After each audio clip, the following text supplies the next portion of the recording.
Hallo liebe Modellauto-Freunde, willkommen zurück zu einem neuen Video von mir. Heute geht es um den Audi A8 D4 von der Firma Kyosho im Maßstab 1:43. Ja, das ist die Dealer-Edition, wie ihr sehen könnt. Und ja, hier sind die Daten.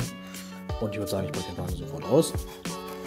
Und wir schauen uns den Wagen näher an, beziehungsweise das Modell. Schauen wir uns wie immer die Front erstmal zuerst an. Und wir können schon sehen, der große Single-Frame-Grill von Audi ist hier natürlich vorhanden. Das ist übrigens die Generation D4 des A8. Ich habe sowohl den Vorgänger als auch den Nachfolger auch schon reviewed. Beide Videos sind natürlich verlinkt im i hier oben oder in der Beschreibung. Könnt ihr euch danach im Nachhinein auf jeden Fall auch anschauen. Und ja, das hier ist auf jeden Fall die Generation, die meiner Meinung nach zuerst mir nicht so gut gefallen hat. Mittlerweile finde ich sie gar nicht so schlecht, aber mein Favorit ist natürlich der Vorgänger. Ja? Den habe ich auch im Maßstab 1:18 auch schon hier gezeigt im Kanal.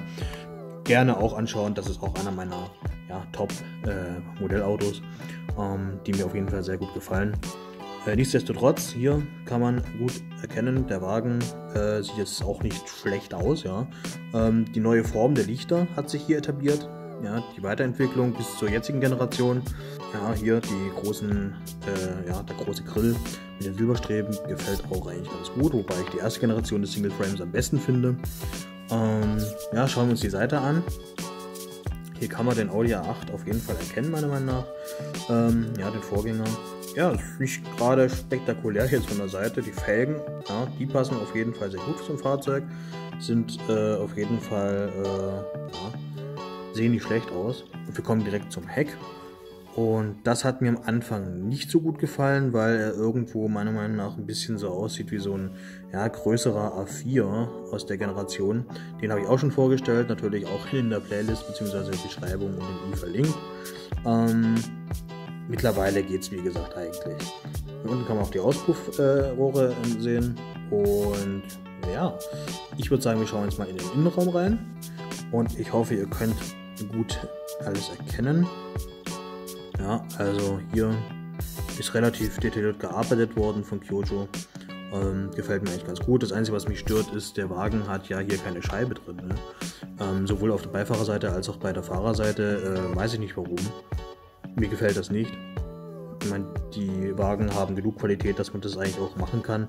Es gibt ja auch genug Beispiele, dass es funktioniert. Verstehe ich jetzt nicht. Ansonsten kann man hier eigentlich ja nicht großartig meckern, finde ich.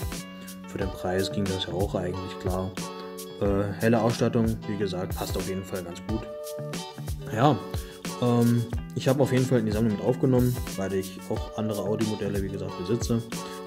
Ich denke, das soll schon gewesen sein. Mich würde jetzt interessieren, was sagt ihr zu dem Fahrzeug? Gefällt euch der Wagen? Würdet ihr den auch kaufen? Habt ihr ihn bereits schon? Schreibt es mir gerne in die Kommentare. Schreibt mir auch andere Sachen in die Kommentare, falls ihr irgendwelche Anregungen habt oder sowas. Ich freue mich auf jeden Fall immer über Feedback. Wir sehen uns nächstes Mal wieder. Abonniert bitte den Kanal, drückt natürlich die Glocke, teilt die Videos, helft mir zu wachsen. Macht's gut, bis dahin, ciao.